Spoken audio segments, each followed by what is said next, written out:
اسی لیے حضور نے فرمایا تھا، اے علی تمہاری مثال عیسیٰ کی سی ہے۔ عیسیٰ کے بارے میں لوگ دو انتہاؤں میں مبتلا ہو گئے۔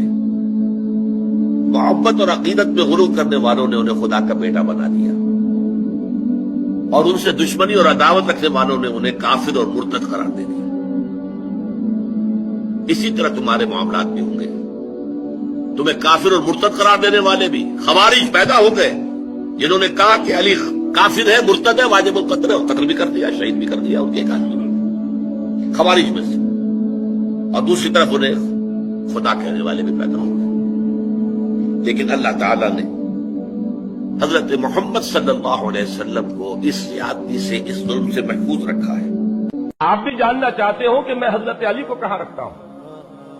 میرے نزدیک تمام صحابہ سے، تمام صلحاء امت سے، تمام اولیاء اللہ سے، تمام ائمہ دین سے، تمام محدثین سے، تمام فقہاء سے افضل ترین کون ہے؟ حضرت علی۔ لہذا زبان کو بہت سوچ سمجھ کر کھولنا چاہیے۔